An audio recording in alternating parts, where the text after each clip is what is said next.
The 2014 NFL Draft is now in the books, and what a 3 days it was for the Mountain West. A record-tying 16 former Mountain West players were drafted in the 3-day event.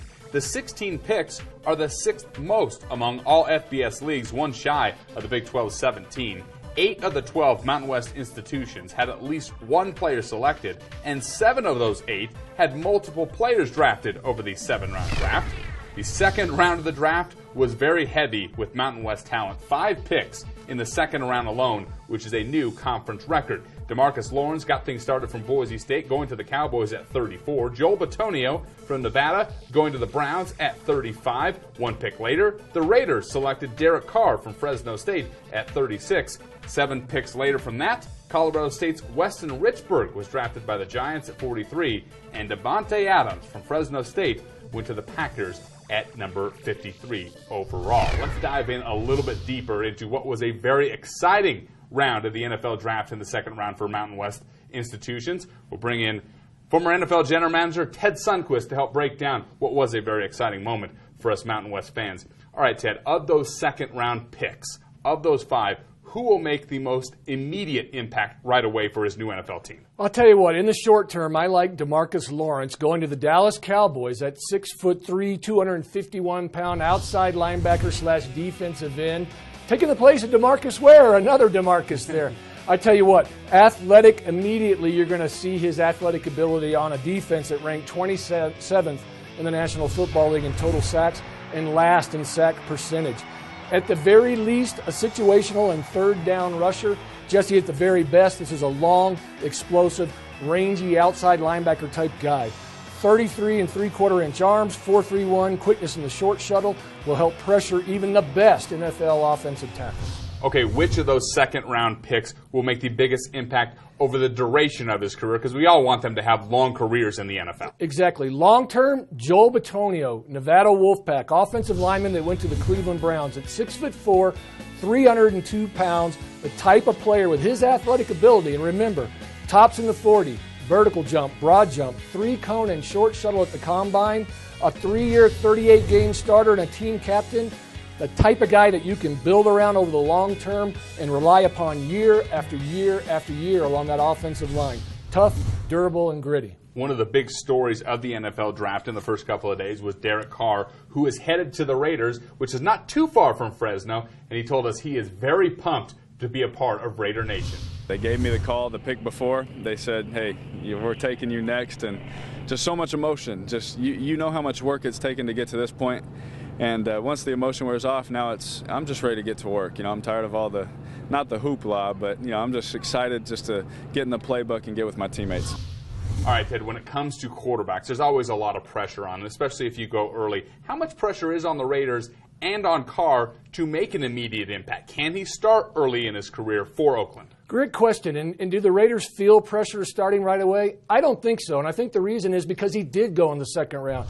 I would have been a little bit concerned had he been drafted in the first round at the bottom there, had they jumped up to try to get him, that the pressure would have been on that organization to get him in right away. But otherwise, I think now he can sit behind Matt Schaub, let Schaub be the leader of that football team early on, and certainly I think he'll be on a short leash if he reverts back to the way he played with the Texans. I think that with Carr's intelligence, maturity, character, poise, and confidence, he'll immediately make an impact competing for that starting spot there. And remember, that Oakland Raider receiver core is very young, and they tend to gravitate towards those young quarterbacks. I think he, with all those factors that we talked about, is going to make a great impression on these players and really rise their level of play as well. On the other side of the football, 6 defensive backs were taken from the Mountain West, which is a new Mountain West record. Utah State had a pair, as did San Diego State. Which of those 6 defensive backs that are now NFL players through the draft, which will make the biggest impact in his career? Well, I'll tell you what, I'm looking at Mo Alexander right now, the converted linebacker out of Utah State that played so well at safety, an explosive and physical guy. But I think he needs a little bit of a developmental time, some time under Jeff Fisher and that Rams defensive staff before I'm going to put it on Mo. I'm going to go with Marquestin Huff out of Wyoming, the free safety, fastest guy in the 40-yard dash and the short shuttle at the combine, 5'11", 196 pounds. What I like about Marquestin, former defensive corner. He moved inside. He provides them flexibility as a safety, a corner, and a nickel player. And also he's got a special teams attitude about him. Smart, extremely athletic. He loves the physical game. He's a 3-year starter. I think the Titans defensive staff is going to really like this guy's versatility. One of the fun stories out of the draft, Weston Richburg and Crockett Gilmore, both were teammates at Colorado State, but both were teammates in high school at Bushland High School out of the Amarillo area, both taken on the second day. Crockett Gilmore became a third-round pick to the Baltimore Ravens. We all know how important the tight end position is right now in the NFL. How much of an impact can he make at that role for the Ravens? I think quite a bit, to be honest with you, Jesse. 6'6", 260 pounds. He was the top guy in the vertical jump and the broad jump at the combine, and an explosive guy. And you see that in his physicality at the line of scrimmage when he's blocking opponents. His length and lower body explosion is evident. You combine that with his valuableness down in the red zone. I think he can go up and climb the ladder, really present some pressure on those defenders down in that area. 47 catches, 577 yards, and 2 touchdowns this past season. But again, where he's got the edge over guys like Owen Daniels, Dennis Pitta, and Dallas Clark is along that line of scrimmage. Look for Crockett Gilmore to be a big part of a new physical presence in the Raven offense. Mentioned this at the start of this show. Mountain West had 16 draft picks, ties a new conference record, one behind the Big 12. Colorado State and Fresno State had as many selections through the first 3 rounds as, get this, Clemson, Iowa, Michigan, Missouri, Nebraska, North Carolina, Oregon State, UCLA, USC, Washington, West Virginia, and Wisconsin. Pretty elite company right there. Nevada head coach Brian Polian is quoted as saying, "This will absolutely help the conference schools in recruiting.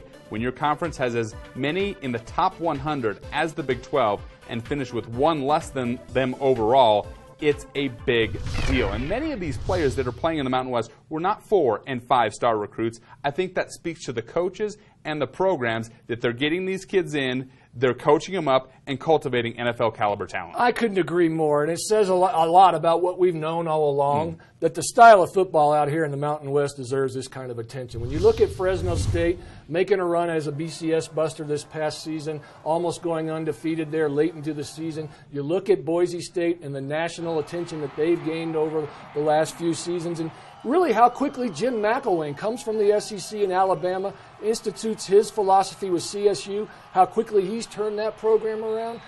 I tell you what, you're going to hear a lot of noise going into 2014 from a number of different teams in the Mountain West. I think it goes back to how well these athletes are being prepared at the high school level and how quickly they're taking on the coaching philosophies of the various schools in our conference. So, again, couldn't be more proud of our guys. Expect even more to come. Now carrying the Mountain West flag as they enter their NFL career. Here's one final look at the class of 2014 from the Mountain West. 16 players whose dreams of becoming an NFL player have now come true. We certainly wish them well as they get set to compete in their first mini camps and training camps this summer.